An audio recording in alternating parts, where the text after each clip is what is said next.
This November, Game Pass members are being treated to island getaways, espionage thrillers, and more. So let's take a look at all the upcoming arrivals, starting with a couple of games that snuck in on the very last day of October.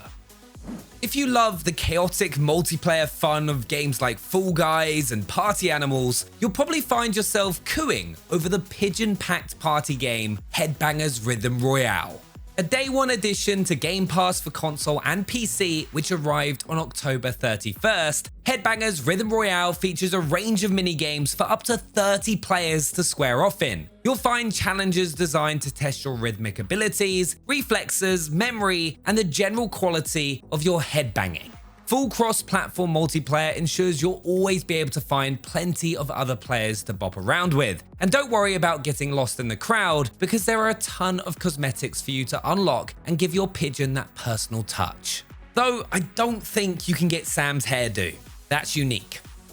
October 31st also gave console and PC players the chance to reach new levels of chill with the extremely tranquil climbing adventure Jusant. I've really been looking forward to this one. It's got no combat, no deaths. It's basically got just vibes. Well, not just vibes, but Jusant has actually got one of the most satisfyingly intuitive climbing mechanics you will find anywhere, and an array of gorgeous biomes in which you can put that mechanic to the test. It's also got a cast of charming characters for you to meet as you scale its giant tower, and you also get to hang out with a little creature, so this one does really tick all the boxes. And if your nerves have been fried by all that Halloween gaming, then Jusant could be the perfect place to restore your sense of calm. Now, speaking of tranquil and calm voices, I'm going to hand over to Benny.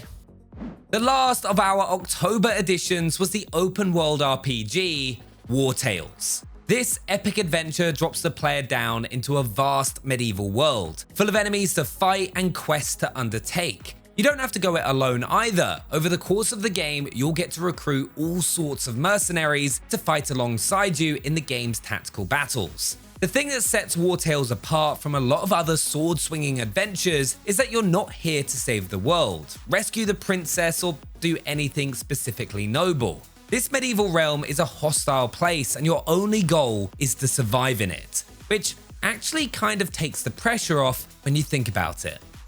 If you loved watching Scott Pilgrim duking it out with his girlfriend's evil exes, then you just have to meet our girl Jala. She also lives in a world that's just bursting with colourful comic book styly things, and a place that players will have a blast exploring thanks to Jala's skateboarding skills. She also has a bunch of exes running around in need of some closure, and by closure I mean they need to get their asses thoroughly kicked in spectacular turn-based battle. But that's not all. There's also the pressing matter of her domineering parents, who you'll have to impress by whipping up delicious South Asian delicacies in thirsty suitors' action-packed cooking sections. Basically, Jala is really going through it right now, but come November 2nd, at least she'll have all of you lovely Game Pass members to help her out.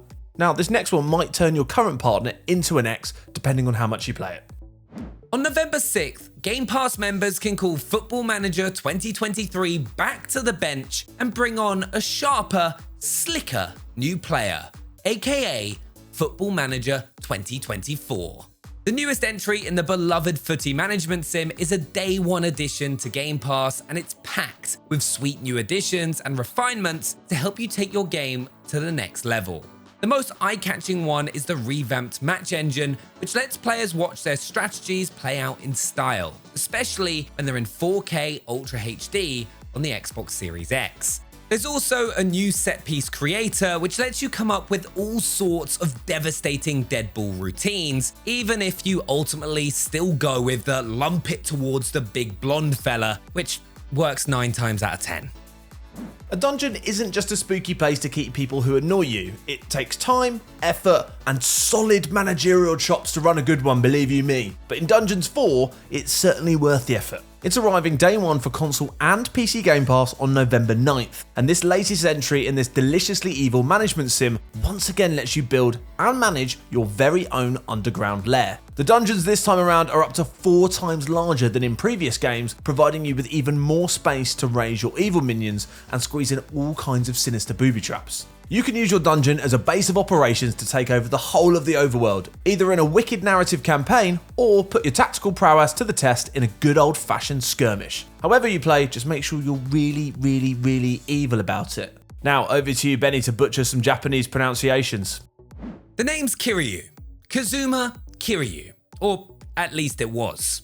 Our beloved Yakuza returns in Like a Dragon Gaiden, the man who erased his name, having left his life of crime behind to start over with a new identity. And what better identity to pick than that of a suave, ass-kicking secret agent? His new career path comes with some real perks too, including high-tech gadgets like drones and laser lassos. Combine those shiny new toys with Kiryu's fighting skills and you'll be pretty much unstoppable. Basically, Like a Dragon Gaiden, the man who erased his name, is everything we loved about the Yakuza games plus a whole bunch of awesome spy stuff, and it comes straight to Xbox Game Pass on November 9th. Game Pass members have been squaring off against ferocious behemoths in Monster Hunter Rise for a while now, and they'll have even more monsters to mash come November 9th with the arrival of Wartales. It's available to Game Pass Ultimate members via EA Play, but this third-person adventure has players taking on a range of beasts that have been imbued with the power of nature itself. Fortunately, you've been imbued with the power of swords, spears, and great big hammers, allowing you to find your own personalised playstyle as you slay your way across a gorgeous fantasy world inspired by feudal Japan. Wild Hearts features cross-platform online co-op, and with spatial sound and 60 FPS frame rates on Xbox Series X and S, you can expect some truly spectacular battles. Arriving day 1 on November 13th, Spirit Tea will have players laying ghosts to rest with a nice cup of tea. In this charming life sim, you play as a writer who retires to a quiet country town which turns out to be under siege from unhappy spirits. So it's up to you to restore the place to its former glory by finding out what each one wants. Could be closure on a lifetime of heart-wrenching regrets, could be a bowl of spicy noodles. Who knows? And anyone who's seen Spirited Away will know that spirits love nothing more than a good soak in the tub. So you'll also be running your very own bathhouse too. It's a lot of responsibility, but if you love the soulful life management of Spiritfarer, then Spirit Tea is almost certain to be, and I really can't apologize enough for this one, your cup of tea. I'm sorry. I'll see myself out. If you're missing the summer sunshine, then a trip to Coral Island may be just what the doctor ordered. This sunny new farm sim gives you an overrun patch of land and the freedom to turn it into whatever your heart desires. You can grow crops, tend animals, decorate your home, and explore the caverns that surround it. Or just, chill out and do some fishing, which is exactly what I'm going to be doing. But anyway, whatever you do, you won't be doing it alone, as the island is home to some 70 other islanders, which all have their own quirky personalities. Oh, and about 25 of them are currently single, in case your ideal agriculture adventure involves the odd roll in the hay. Oh, and PC gamers have actually already been enjoying their time in the sun, but from November 14th, Xbox Series X and S players will get to go join them. Where is Xbox Game Pass going to take you this November, eh? A beautiful island, a mystical mountain, a dragon-filled dungeon? Let us know down in the comments. Bye!